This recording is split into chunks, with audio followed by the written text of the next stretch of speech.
नमस्कार दोस्तों, Mithilanchal express channel में आप सभी का एक बार फिर से बहुत बहुत स्वागत है। बिहार में हर साल बाढ़ आना लगभग तय होता है और एक नई चुनौती के साथ बिहार सरकार के सामने बाढ़ एक बड़ी समस्या बनकर हर साल आती है।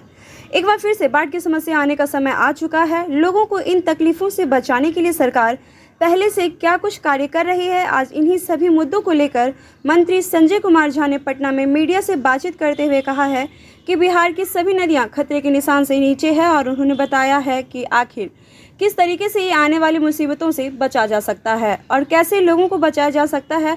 और उन्होंने ये भी कहा है कि बाढ़ से सुरक्षा की योजनाओं में भी कई नई तकनीक का उपयोग किया गया है। साथ में बाढ़ की सुरक्षा में जन सहभागिता की विशेष पहल को देखते हुए बिहार में कहीं भी तटबंध में कटाव या पाइपिंग दिखे तो कृपया इस हेल्पलाइन नंबर पर कॉल करें, जो नंबर कुछ इस प्रकार है 1800345614 है।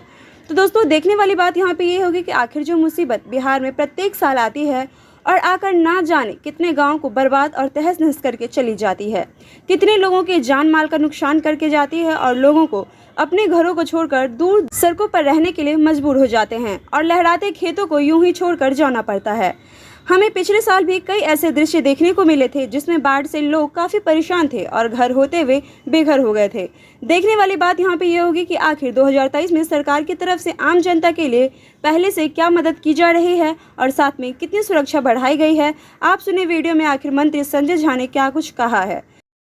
ठीक ठाक स्थिति है, लेकिन मैं फिर बता रहा हूँ कि नेपाल के स्टेशन पर अगर कोई पानी जो 24 घंटे में पानी होता, अगर वो 1-2 घंटे में जम के बारिश हो जाती है और नेपाल के साइड में बहुत सारे पेड़ काट दिए गए रोड बनाने के लिए और डेवलपमेंट के लिए, तो पहले जो पानी थोड़ा रुक के आता था, अब वो फ्लैश फ्लड के रूप में आता है, स्पीड में आता है।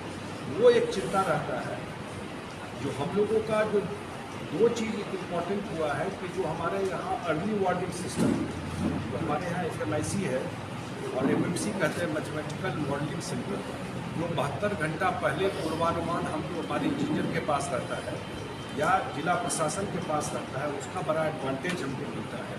उसमें नेपाल के स्टेशन का भी पूर्वानुमान हम लोग रखते हैं अपने पास, तो वहाँ पर क्या स्थिति है, उसी हिसाब से अलर्टनेस बिहार साइड में भी रहता है।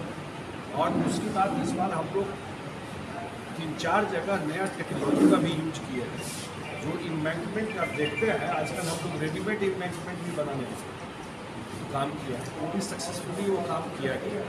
तो ओवरऑल आज के परिस्थिति में 295 हमारा एंटी इरोजन का काम है, 700 करोड़ रुपया से ज़्यादा, वो सारा काम कंप्लीट कर लिया। एक जगह मनिहारी में है, वो भी बहुत लेट हुआ था वो काम